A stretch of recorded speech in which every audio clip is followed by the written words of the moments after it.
Welcome back to Change to Sustain, the Art of Agile Marketing in the New Decade podcast, featuring Charles Drayton, Chief Technical Architect from the Microsoft Technology Center. In Episode 7, we'll discuss how companies can simplify the process of digital transformation and leverage AI with accelerator packages that will help brands make sense of their customer data. What from Resulticks side we have done is to create accelerators for some industries. So I don't need to start thinking about what attributes I should have about a customer. If I know an industry, then I actually inherit a kind of accelerator package. I can hit this ground running within, let's say, a week or 10 days. And that is very powerful given the state of industries that are there today. I would agree.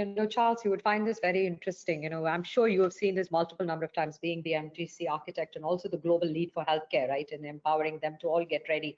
Whenever we talk about data, they feel it's like climbing the Alps, right? It's like almost I'm climbing Mount Everest. Oh my gosh, that's going to be, it's going to take a year. Is it going to take 2 years? The expressions and the eyeballs all falling out, right? So if we could only simplify that process and make them recognize, guys, it's not going to be that difficult. If you could just bring these 25 different attributes and dimensions of the customer, and if you have the data, let's just throw it in. Let's start the communication. We can augment the data along the way for you to better understand the audiences so that you can go back and target, is exactly what we're trying to do under the accelerator package, which Money referenced, so that it's easier to get them to feel, hey, it's not such a big Himalayan exercise. It's just simple. Take a half an hour, sit back, know what you want to, understand about the customer, what do you have, what do you want to engage to, drive them to the business, that generates revenue. So long as you have that, clarity, it's as simple as just a click of a button. That's the messaging that we're going to the market with, Charles. And we're seeing a lot of traction, I would say,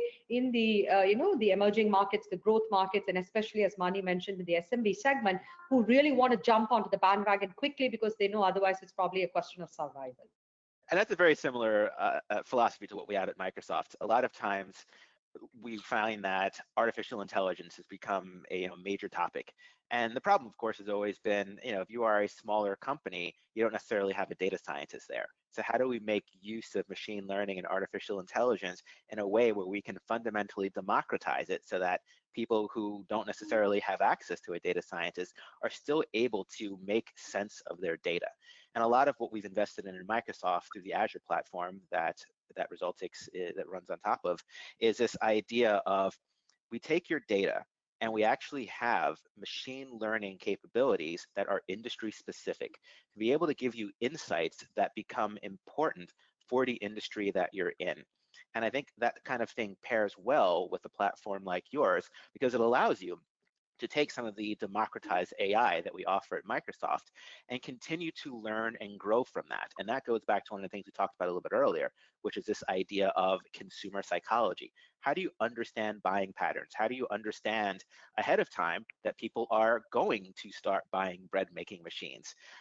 Some things are no-brainers like toilet paper. Other things are more unexpected, but there are signals that are there. How do we apply machine learning to your data to try and understand what those signals may be, and therefore make journeys and make use of the segmentation in platforms like yours, be able to reach out to customers and make sure that you're communicating the right message to them. Thank you for tuning in. Join us next week for our final episode, where we'll explore what brands can expect in a post-pandemic world and how they can prepare themselves for new customer expectations ahead.